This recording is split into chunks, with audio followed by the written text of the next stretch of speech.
रात के 10 बज चुके हैं और मैं हूं आप सभी का अपना शावेज़ मलिक और हाजिर हूं आप लोग के सामने फिर से एक क्राइम की कहानी को लेके, एक क्राइम की घटना को लेके। दोस्तों, आज के दिन की जो घटना मैं आप लोग को सुनाऊंगा, इस घटना की जब अंदर तक की सच्चाई आप लोग सुनेंगे तो आप लोग अपने कानों पर हाथ रखेंगे। क्योंकि दोस्तों, अमूमन हमने देखा है कि आजकल के ज़माने में क्राइम हो रहे हैं, लेकिन कभी कभी जो क्राइम होते हैं ये कुछ इस तरीके से होते हैं क्योंकि इसमें जो साजिश करने वाले होते हैं, जो क्राइम करने वाले होते हैं, उनके बारे में सुनने के बाद में ना तो किसी को यकीन होता है, ना कोई ऐसा सोच पाता है कि आखिरकार ये व्यक्ति भी इसमें इन्वॉल्व हो सकते हैं। दरअसल शादी के महज 30 दिन के बाद ही एक व्यक्ति गायब हो जाता है। जब वो व्यक्ति गायब हो जाता है तो उसके बाद में उसका भाई पुलिस कंप्लेंट लिखाता है और पुलिस यकीनन दोस्तों जब इस पूरे केस का खुलासा करती है और इस केस के ट्विस्ट एंड टर्न्स को दोस्तों जब आप लोग जानेंगे, आप लोग समझेंगे, तो आप लोग वाकई हैरान और परेशान हो जाएंगे। तो ये पूरी कहानी सिलसिलेवार तरीके से दोस्तों मैं आप लोगों को सुनाऊंगा, लेकिन आप लोगों से रिक्वेस्ट है कि आप लोग अगर इस चैनल पर पहली बार आए हैं तो चैनल को आप लोग सब्सक्राइब कर लें, साथ में जो बेल आइकन रहता है उस बेल आइकन को प्रेस कर लें ताकि आने वाली जितनी भी वीडियोज़ होते हैं उसके नोटिफिकेशन आप लोग को रेगुलर बेसिस पे मिल जाए और आप लोग हमारी क्राइम डॉक्यूमेंट्री से अप टू डेट रह सकें। दरअसल दोस्तों, पिछला एक साल, अगर मैं पिछले एक साल की बात करूं तो पिछले एक साल में नवविवाहित यानी जो नई नई शादियां होती हैं उसमें पत्नियों ने अपने पति को कुछ इस तरीके से मौत के घाट उतारा है दोस्तों कि कोई भी इंसान जो आज का कुंवारा है वो शादी के नाम से ही डरने लगा है और वो सोच रहा है कि अरेंज मैरिज करूं तब भी मारा जाऊंगा और लव मैरिज करूं तब भी मारा जाऊंगा। क्योंकि आज की जो कहानी है ये आप लोग को कुछ इस तरीके की चीज़ें दिखाएगी कि आप लोग को विश्वास ही नहीं होगा। दरअसल तेलंगाना के अंदर एक ज़िला लगता है कुरनूल, और इसी कुरनूल में एक परिवार रहा करता है। इस परिवार में एक लड़का भी है जिस लड़के का नाम तेजेश्वर है। जो तेजेश्वर था इसकी शादी की उम्र हो चुकी थी, लिहाजा परिवार वालों को इस तेजेश्वर की शादी की चिंता होने लगती है। अब परिवार वाले जो थे वो तेजेश्वर के लिए लड़की देखना शुरू करते हैं। जब तेजेश्वर के लिए लड़की देखी जाती है तो आखिरकार इसी इलाके की रहने वाली एक लड़की जिसका नाम ऐश्वर्या होता है उसके साथ में उसकी शादी तय कर दी जाती है। और दोस्तों, ये दिन था 13 फरवरी साल 2025 का। 13 फरवरी साल 2025 को ऐश्वर्या की शादी तेजेश्वर के साथ में फिक्स हो जाती है। अब तेजेश्वर जब ऐश्वर्या की फ़ोटो देखता है तो बहुत ज़्यादा खुश हो जाता है, क्योंकि जैसा उसका नाम था वैसे ही उसका सौंदर्य था, उतनी ही वो ज़्यादा खूबसूरत थी। उधर जो ऐश्वर्या देखती है तेजेश्वर को तो वो भी खुश हो जाती है, क्योंकि तेजेश्वर भी देखने में अच्छा खासा बढ़िया। उसके बाद में रिश्ता तय हो जाता है, दोनों एक दूसरे से बातचीत शुरू करते हैं। लेकिन दोस्तों, जैसे ही 13 फरवरी के बाद में 1-2 दिन गुजरते हैं, जो ऐश्वर्या थी ये अपने घर से अचानक से गायब हो जाती है। अब अचानक से जब अपने घर से गायब हो जाती है, पूरे इलाके में ये खबर उड़ जाती है कि ऐश्वर्या अपने रिश्ते से खुश नहीं थी, इसलिए वो अपने प्रेमी के साथ भाग गई है। अब ये बातें जब तेजेश्वर सुनता है तो अंदर तक टूट जाता है, क्योंकि उसने ऐश्वर्या के साथ में संग जीने मरने की एक तरीके से सपने देख लिए थे। उसको ऐसा लग रहा था कि वो ऐश्वर्या के साथ में एक बेहतरीन ज़िंदगी बिताएगा, वो उसको काफ़ी ज़्यादा पसंद भी करने लगा था। लेकिन जब तेजेश्वर को ये खबर मिली कि ऐश्वर्या भाग गई, अपने प्रेमी के संग भाग गई, तो तेजेश्वर टूट जाता है। लेकिन फिर भी वो अपने आप को जैसे तैसे संभालता है। अब दोस्तों, परिवार के लिए तो ये ऐसा था कि जैसे ये रिश्ता ख़त्म ही हो गया। लेकिन इसी बीच में 16 फरवरी को जो ऐश्वर्या थी अचानक से वापस आ जाती है।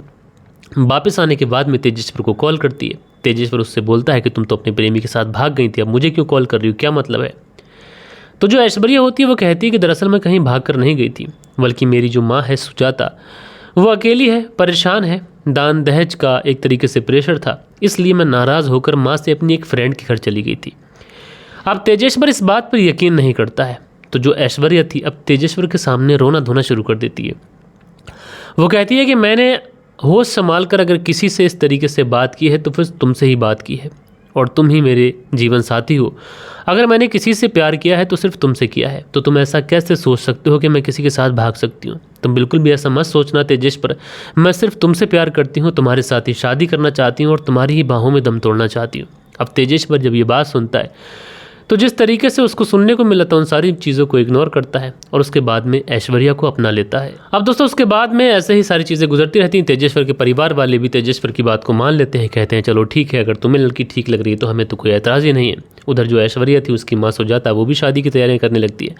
और आखिरकार दोस्तों 18 मई साल 2025 का दिन आ जाता है और 18 मई साल 2025 को तेजेश्वर की बारात जो थी वो ऐश्वर्या के घर पे जाती है। ऐश्वर्या आज दुल्हन बनी थी और दुल्हन बनने के बाद में बहुत ज़्यादा खूबसूरत भी लग रही थी। लिहाजा बारात होती है, बारात होने के बाद में ऐश्वर्या विदा होती है, विदा होने के बाद में तेजेश्वर के घर आती है। शादी की पहली रात दोनों एक दूसरे से प्यार मोहब्बत करते हैं, सारी चीज़ें बहुत एक्यूरेट तरीके से चल रही थी। लेकिन जैसे ही शादी के 3-4 दिन गुजरते हैं तो तेजेश्वर को ऐसा महसूस होता है कि शायद उसकी पत्नी को उसके अंदर रुचि नहीं है। इसलिए तेजेश्वर भी बहुत ज़्यादा परेशान रहने लगा था। और उसके बाद में दोस्तों एक तारीख आ जाती है 17 जून। 17 जून साल 2025 को अचानक से तेजेश्वर जो होता है वो घर छोड़ के चला जाता है। अब तेजेश्वर जब घर छोड़ के चला जाता है तो ऐश्वर्या इस बारे में परिवार वालों को बताती है कि तेजेश्वर ना जाने कहाँ चले गए, मुझसे नाराज़ हैं, पता नहीं क्या बात है, ना जाने कहाँ चले गए। अब तेजेश्वर का जो भाई होता है अब तेजेश्वर को ढूंढने की कोशिश करता है। हर उस जगह पर जाता है जहाँ पर वो बैठा करता था, हर उस दोस्त के पास जाता है जहाँ पर वो जा सकता था। लेकिन जब कहीं से भी पता नहीं चलता है तो तेजेश्वर का भाई तमाम रिश्तेदारों में कॉल करता है और रिश्तेदारों में कॉल करने के बाद में ये पूछता है कि यहाँ पर तेजेश्वर आया है कि नहीं आया।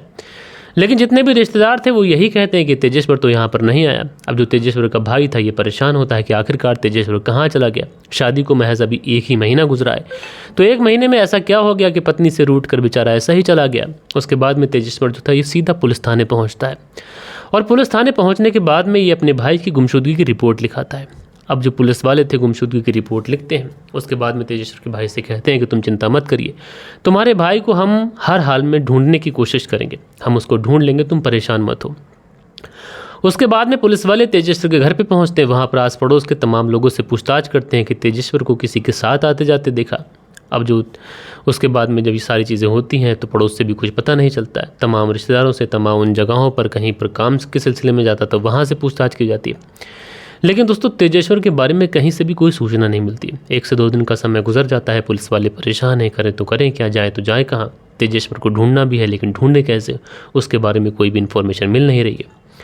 लिहाजा उसके बाद में पुलिस वाले फैसला करते हैं कि तेजेश्वर की कॉल डिटेल्स निकालना चाहिए। अब जब तेजेश्वर की कॉल डिटेल्स निकाली जाती है तो पता चलता है कि तेजेश्वर के मोबाइल पर एक कॉल आई थी।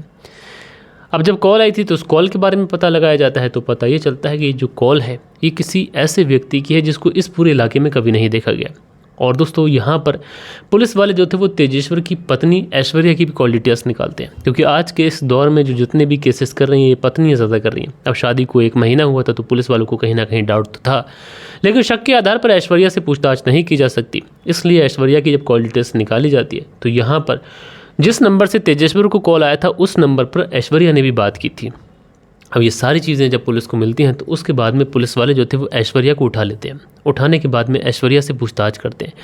तो शुरुआत में ऐश्वर्या पुलिस को घुमाने की हर संभव कोशिश कर लेती है, लेकिन दोस्तों जैसा कि ऐश्वर्या कोई पेशेवर कातिल, कोई पेशेवर मुजरिम थी नहीं, लिहाजा उसके बाद में ऐश्वर्या जो थी वो पुलिस के सामने टूटती है और टूटने के बाद में एक ऐसी कहानी सुनाती है दोस्तों जिसे सुनने के बाद में आप लोग वाकई हैरान हो सकते हैं, परेशान हो सकते हैं।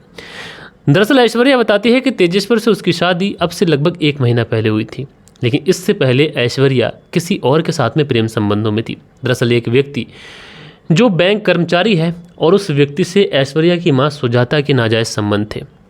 अब सुजाता जो थी वो उस बैंक कर्मचारी के साथ में अक्सर नाजायज़ संबंध बनाया करती थी, उसके साथ में शारीरिक संबंध बनाया करती थी। अब ये चीज़ें कहीं ना कहीं ऐश्वर्या को पता चलती हैं कि उसकी जो माँ है वो सुजाता, वो उस बैंक कर्मचारी के साथ में टच में है, उसके साथ में शारीरिक संबंध बनाती है। अच्छा, जो बैंक कर्मचारी था वो सुजाता के ऊपर काफ़ी ज़्यादा पैसे भी खर्च किया करता था, लेकिन कहीं ना कहीं ऐश्वर्या के मन में, उसकी ज़िंदगी में भी काम वासना आ जाती है। इसलिए ऐश्वर्या भी उसी बैंक कर्मचारी से टच में आ जाती है जिससे उसकी माँ थी। यानी अब वो अकेला बैंक कर्मचारी और इधर ये माँ बेटी दोनों मिली हुई और दोनों उसके साथ में शारीरिक संबंध बनाती हैं, एक ही घर के अंदर, एक ही बेड के अंदर। ये सारी चीज़ें होती रहती हैं, समय गुजरता रहता है, लेकिन एक ही व्यक्ति के साथ में दोनों ज़िंदगी कैसे गुजार सकती थी। और वो जो व्यक्ति था बैंक कर्मचारी, वो भी ऑलरेडी शादीशुदा था, तो वो भला दोनों माँ बेटियों से कैसे शादी कर सकता था। लिहाजा उसके बाद में सुजाता जो थी फैसला करती है कि अपनी बेटी ऐश्वर्या की शादी कर देगी। अब ऐश्वर्या की शादी करती है। उसके बाद में जो ऐश्वर्या थी शादी के बाद में लगातार फ़ोन पे अपने ही प्रेमी से बात करने लगती, उसी बैंक कर्मचारी से, और लगातार बात करते हुए तेजेश्वर वो देखता कि उसकी जो पत्नी है लगातार किसी से फ़ोन पर चिपके रहती है, उसकी तरफ बिल्कुल भी अट्रैक्शन दिखाती नहीं है, बिल्कुल भी अट्रैक्ट नहीं है, पति के ऊपर ध्यान ही नहीं देती है। इसलिए तेजेश्वर भी मन ही मन में उदास रहने लगता है। अब इसी बीच में जो ऐश्वर्या थी वो अपनी माँ सुजाता से कहती है कि तेजेश्वर मुझे अपने प्रेमी, यानी जो तुम्हारा प्रेमी है, जो मेरा प्रेमी है, यानी जो बैंक का कर्मचारी है, उससे बात करने से रोकता है और वो मुझे टोकता भी है कि तुम किससे फ़ोन पे बातचीत करती रहती हो दिन भर, तुम्हें कुछ और काम नहीं है। लिहाजा उसके बाद में ऐश्वर्या और सुजाता उस बैंक कर्मचारी को अपने साथ मिलाते हैं और उसके बाद में तेजेश्वर की हत्या की प्लानिंग करते हैं।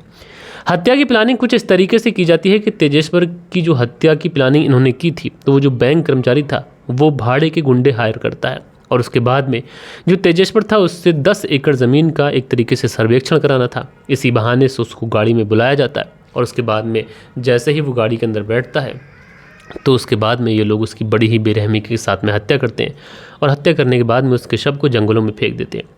बहरहाल दोस्तों, जब पुलिस ने इस पूरे केस का खुलासा किया तो पुलिस इस माँ बेटी के बारे में सुन के हैरान थी कि कैसे दोनों माँ बेटी, सगी माँ बेटी, एक ही प्रेमी से, एक ही व्यक्ति से कैसे शारीरिक संबंध बना सकती हैं एक ही समय में। ये चीज़ें पुलिस को हैरान तो करती हैं। उसके बाद में पुलिस जो थी वो ऐश्वर्या और सुजाता को अरेस्ट करती है और पुलिस को अभी संभवतः ये लग रहा है कि ऐश्वर्या और सुजाता की जो एक तरीके से प्लानिंग थी वो ये थी कि तेजेश्वर की प्रॉपर्टी हड़प ली जाए और दूसरी जो बात थी वो ये हो सकती है कि तेजेश्वर जो था वो ऐश्वर्या को उसके प्रेमी से बात करने के लिए रोकता था और इसी वजह से इन लोगों ने तेजेश्वर की हत्या कर दी। बहरहाल दोस्तों, आप लोग बताइएगा कि आखिरकार तेजेश्वर की हत्या इन्होंने क्यों की, क्या रीज़न रहे होंगे और इन दोनों माँ बेटियों को किस तरीके से सज़ा मिलनी चाहिए। आप लोग की जो भी राय हो कमेंट्स में बताइएगा। कल के दिन आप लोग के कुछ प्यारे प्यारे कमेंट्स भी थे, वक्त होता है कि आप लोग के कमेंट्स पढ़ लिए जाएं। सो दोस्तों, कल के दिन जो आप लोग के प्यारे प्यारे कमेंट्स आए थे इसमें धीरज सिंह लिखते हैं, जय श्री राम भैया जी, आपकी आवाज़ में स्टोरी सुनकर दिल को बहुत अच्छा फील होता है। ईश्वर आपकी मनोकामना पूर्ण करे भैया। तो धीरज सिंह जी मेरे भाई, इस तरीके से प्यार दिखाने के लिए आपका शुक्रिया। खुवैब खान हैं जो बहुत सारे हार्ट्स बनाते हैं, शुक्रिया। दिनेश कुमार लिखते हैं, बहुत बढ़िया कहानी है भाई, शुक्रिया। राधेश्याम शर्मा सिरसी जयपुर से कहानी सुनते हैं भाई, बहुत बहुत शुक्रिया। उसके बाद में प्रेमलाल शाह लिखते हैं, सुनाने का तरीका अच्छा है, आपको धन्यवाद जी। ऋषिकेश से कहानी सुनते हैं भाई, बहुत बहुत शुक्रिया। उस्मान अली हैं लिखते हैं, सर आप बहुत अच्छी तरह से कहानी सुनाते हैं और समझाते हैं, बहुत बहुत शुक्रिया आपका। तो उस्मान अली जी मेरे भाई, शुक्रिया आपका। खुवैब खान हैं लिखते हैं, अस्सलाम वालेकुम भाई। तो खुवैब खान जी आपका कमेंट्स किया आपने, बहुत बहुत शुक्रिया। मंसूरी भाईजान लिखते हैं, गुड जॉब जी। तो मंसूरी भाईजान जी आपका बहुत बहुत शुक्रिया। दिनेश कुमार लिखते हैं, नमस्कार मलिक भाई साहब, बढ़िया कहानी है। दिनेश कुमार जी मेरे भाई, शुक्रिया। साजिद खान लिखते हैं, गुड जॉब सर जी। तो साजिद खान जी बहुत बहुत शुक्रिया। उसके बाद में दिनेश कुमार हैं जो हार्ट्स बनाते हैं, मंसूरी भाईजान जी हार्ट्स बनाते हैं। मनदीप वर्मा लिखते हैं, नमस्ते सर, गुड जॉब। तो मनदीप वर्मा जी शुक्रिया आपका। और इनकी वाइफ हमेशा कमेंट्स करती हैं, प्रदीप वर्मा जी। तो प्रदीप वर्मा जी आपका भी शुक्रिया। इदरीस खान लिखते हैं, इदरीस खान मुंबई से कहानी सुनते हैं भाई, बहुत बहुत शुक्रिया। उसके बाद में दिनेश कुमार लिखते हैं, नाइस भाई, my wife also like your story. तो दिनेश कुमार जी आपकी वाइफ जो दीप है उनका भी बहुत बहुत शुक्रिया। मंसूरी भाईजान जी जो सेलिब्रेशन का इमोजी बनाते हैं, शुक्रिया। उसके बाद में अगला जो कमेंट्स है ये मेरा हरियाणा करके आइडिया लिखते हैं, नाइस स्टोरी भाई, मैं नरेश सिरसा घोगरा से कहानी सुनता हूँ, शुक्रिया। सुल्त्यागी हैं लिखते हैं, नमस्कार भाई साहब, रेणु सुल्त्यागी शियाना बुलंदशहर से कहानी सुनते हैं। धीरज सिंह लिखते हैं, भैया संडे को छुट्टी नहीं करना, आपकी स्टोरी की हम प्रतीक्षा करते हैं। धीरज सिंह जी मेरे भाई, शुक्रिया आपका। उसके बाद में वेदांत गेमिंग हैं लिखते हैं, डॉक्टर AK अग्निहोत्री प्रयागराज उत्तर प्रदेश से कहानी सुनते हैं, शुक्रिया भाई। उसके बाद में जैसी करनी वैसी भरनी लिखा है, इनका नाम है मैं HD करके नाम है इनका। राइडर रॉक है लिखते हैं, ले लो आप रिकॉर्ड करके रखो और बाद में वीडियो डाल देना, सिंपल सी बात है सर जी। शाहनवाज इनका नाम है। तो ये कहते हैं कि संडे की छुट्टी लेना चाहो तो ले सकते हो, लेकिन वीडियो रिकॉर्ड करके रख लेना। बहुत अच्छी बात कही आपने, शुक्रिया। नरगिस हैं, नरगिस बानो लिखती हैं, सर बहुत ही दुखद घटना है, मेरा नाम नरगिस, मैं मेरे हस्बैंड का नाम शानू खान, राजस्थान से कहानी सुनते हैं। तो नरगिस जी आपका और आपके पति शानू खान का दोनों का बहुत बहुत शुक्रिया। बालिश बिहारी ने पूछा था कमेंट्स करके कि सर जो हार्ट्स आप बोलते हैं कि हार्ट्स बनाते हैं, तो उसका रिप्लाई मैंने उनके कमेंट्स में किया है, आप पढ़ लीजिएगा। मंसूरी भाईजान लिखते हैं, भाई जी कैसे कैसे लोग हैं अपनी हवस मिटाने के लिए किसी का कत्ल कर देते हैं। आगे भी मंसूरी भाईजान जी ने कमेंट्स किया है, लिखते हैं गुड जॉब भाई। सो दोस्तों, ये कुछ प्यारे प्यारे कमेंट्स थे जो कल के दिन आप लोगों ने किए थे। आशा करता हूँ कि आज की जो कहानी है ये आप लोग को ज़रूर से ज़रूर पसंद आई होगी। हालांकि आप लोग को आज के इस कहानी में वीडियो की लेंथ ने थोड़ा निराश किया होगा, लेकिन लेटेस्ट घटना थी तो मैंने सोचा आप लोग को सुनाना चाहिए और जितनी भी चीज़ें थी मैंने आप लोग को सुना दी। कई बार ऐसा होता है कि कहानी में बहुत सारी चीज़ें ऐसी होती हैं, पुलिस की इन्वेस्टिगेशन लंबी चलती है तो कहानी लंबी हो जाती है, और इसमें पुलिस ने बहुत ही आसानी से इस केस का पर्दाफाश कर दिया, इसलिए कहानी भी छोटी थी। बहरहाल दोस्तों, आप लोग की जो भी राय हो कमेंट्स करके बताइएगा। बाकी मिलते हैं कल के दिन किसी और स्टोरी के साथ में। जब तक के लिए अपना ख्याल रखें, देश का ख्याल रखें, परिवार के रिश्तों की अहमियत को समझें। जय हिंद, जय भारत।